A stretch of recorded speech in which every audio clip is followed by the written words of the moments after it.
County Today is presented by Connell Real Estate. Hire an agent, get a team. Learn more by visiting connellrealestate.com. Well, happy Tuesday, everyone. It's Chris Brown with your daily video update from ClarkCountyToday.com. We start, as usual, with our latest update on the COVID-19 situation. 40 more cases confirmed today, along with another death. That brings the total to 1,566 cases and 38 fatalities connected to the pandemic. Today's death involved a person in their 80s. We don't know whether male or female or if there were underlying health conditions. 3 other deaths were confirmed over the weekend. Clark County Public Health says there are 18 confirmed cases in Clark County hospitals today. That's down slightly from yesterday. 11 people hospitalized with a suspected case, which is up from yesterday. The rate of new cases per 100,000 people also jumped to nearly 100 in the past 14 days, though that increase was due to a switch from using state data to local reporting. After some concerns raised by the public, Battleground City Council on Monday unanimously approved the acceptance of a grant which will allow the police department to hire a new school resource officer for the Battleground School District. Councilor Mike D'Alessandro said he appreciated those who spoke up with concerns about the SRO program in the wake of the George Floyd death and the decision by Portland Public Schools to remove police from their buildings, but that ultimately he had heard more good reports about the program in Battleground than negative. The grant, which the city has applied for multiple times, will cover approximately a third of the cost of a new school resource officer. It still needs to be approved by the Battleground School Board. Vancouver City Council on Monday voted unanimously to continue a 6-month moratorium on any new bulk fossil fuel facilities within the city. Now, the resolution, adopted as an emergency ordinance in June, needed to have a public hearing and final vote in order to continue. Over nearly 2 hours, only one person spoke out against the temporary ban.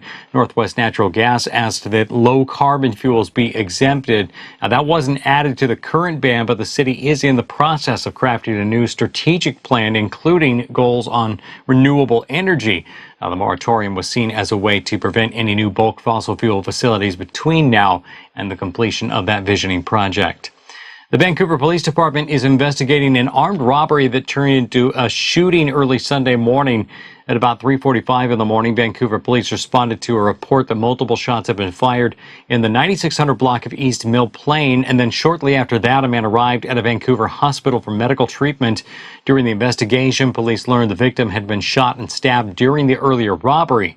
The victim's injuries are described as non-life-threatening. The suspects are described by Vancouver police as only 3 black males. Now, Vancouver police are looking for any additional witnesses or leads in this case. Anyone with information is asked to contact the non-emergency tip line at 360-487-7399. And that is also a good number to have on hand in case you see this young man. 16-year-old Mark Anthony Rojas Resendez is missing from his Vancouver home, and police report that he may be in the company of unknown non-relative juveniles or adults.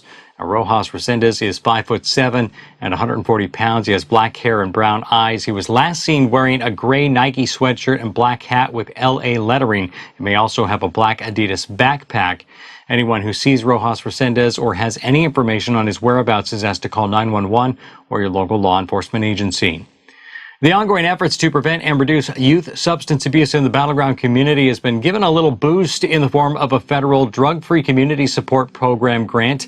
Now, that grant will provide the Battleground Prevention Alliance $125,000 for the current year and up to $625,000 over 5 years to fund local efforts to reduce and prevent substance abuse, including prescription drugs, marijuana, tobacco, and alcohol amongst youth.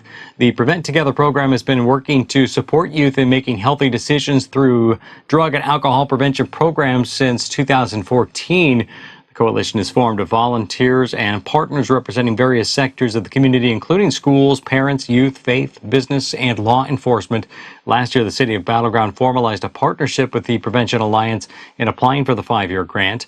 The city and the police department have long been involved with the coalition in supporting youth and families through a variety of efforts, including events such as the biannual Drug Take Back Day and National Night Out. Well, over the weekend, Paul Valencia went looking for some art, and he found it at Liz Pike's farm in Camas. Here's Paul with more on the Fern, Prairie Art Fest. Hey, we know there's not as many gatherings this summer because of COVID, but Liz Pike's farm out in Camas, well, she had an art fest this weekend.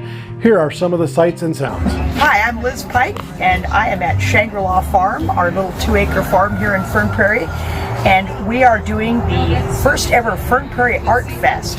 There's a total of 13 artists showing all their original work, and we're having a great day and just super turnout.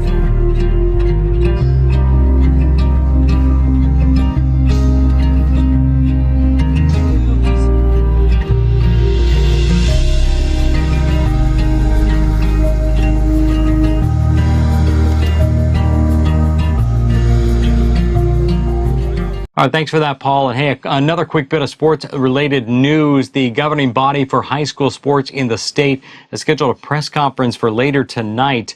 The WIAA Executive Board held a meeting today, and tonight's press conference will detail any decisions made referring to the upcoming fall sports season.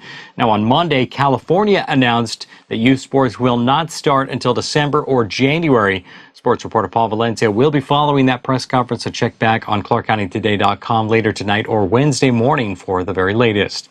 And there's your Tuesday look at the stories we're following for you at ClarkCountyToday.com. Be sure to check us out on Facebook, Twitter, and Instagram as well to see when stories are posted and be part of the growing conversation. You can also reach us with story ideas and feedback by email, news@ClarkCountyToday.com. For all of us, I'm Chris Brown. Thanks so much for watching. We'll talk to you again tomorrow.